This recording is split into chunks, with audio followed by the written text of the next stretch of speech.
Let's go to Ramallah in the occupied West Bank and speak to Mustafa Barghouti, Secretary General, of course, of the Palestinian National Initiative. Mustafa Barghouti, what do you make of the US Special Envoy being in Gaza? Mr. Witkoff has undermined completely the negotiations that were going on by adopting absolutely and completely the Israeli position and by withdrawing the American team from the negotiations. This was not constructive at all. On the contrary, it destroyed the potential for reaching at least a temporary agreement for a ceasefire.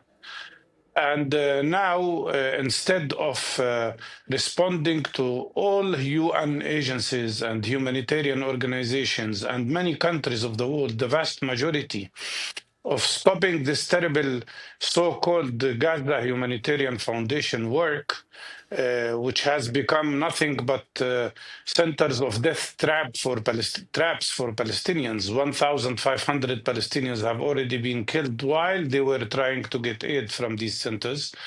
Instead of stopping them, they are trying to expand them. Why? Because they want to deny the United Nations any responsibility, and UN is the only structure that can really provide humanitarian support that can reach people. And in my opinion, the American position is absolutely and totally biased to the Israeli side, and that's why the United States has no ability to play a role of a mediator. Of course, the Americans suggested peer for Gaza during the Biden administration didn't work. The airdrops are not working. The GHF, backed by the Americans, is not working. Donald Trump says the Americans will open more aid centers in Gaza. That remains to be seen. Mustafa, I haven't heard Donald Trump's every single word about Gaza, but I listened very carefully. I cannot remember the American president even using the word Palestinian. Absolutely, and not only that, while in his first term he used to mention the idea of a Palestinian state, although trimmed state with the annexation of big parts of it to Israel, since he was elected recently, he never mentioned the word Palestinian state. His whole administration gave up the whole idea of two-state solution. While the world community is moving in a different direction. And when countries like France and Britain and others decided to recognize Palestine, the American administration took positions against them. About airdrops, by the way, let me remind everybody of the fact that Gaza is now living in a status of terrible genocide. And the worst form of genocide is starving people to death. Thousands of people are at the edge of death. According to UNICEF, 200,000 children could die at any moment because of starvation. Gaza now needs at least 1,000 trucks of humanitarian aid every day to alleviate this terrible starvation. What airdrops did, according to Israeli army spokesperson, the whole amount that was dropped from the air was no more than 7 trucks. Imagine 7 trucks instead of 1,000 trucks, and much of what was dropped ended up in Israeli-controlled areas where Palestinians could not get to. And more than that, even whatever got down was mostly stolen by collaborators who are working with Israel.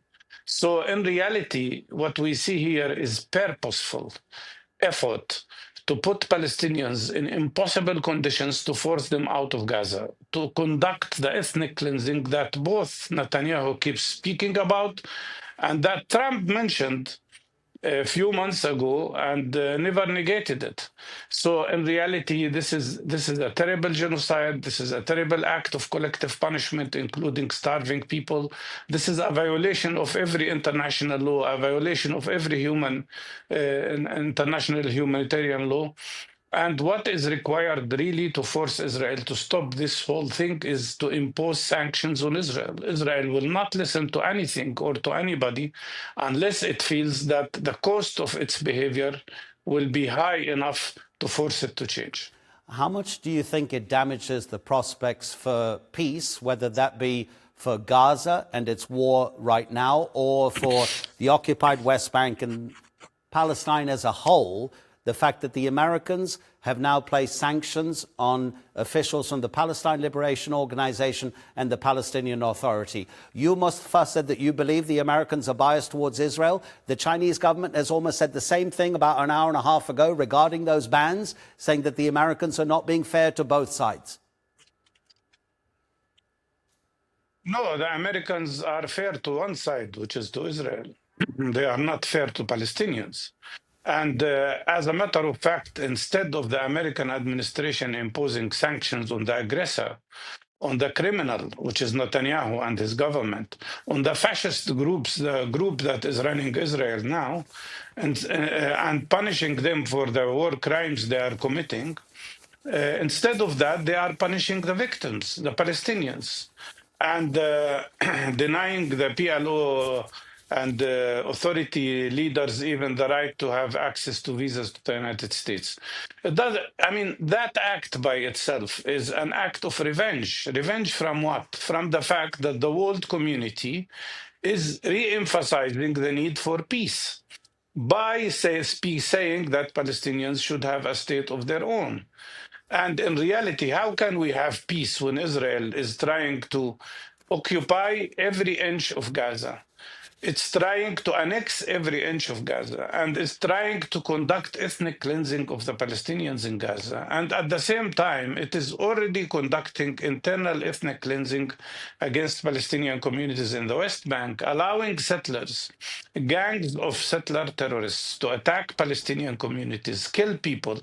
During the last month, the Israeli illegal settlers killed more than 8 Palestinians.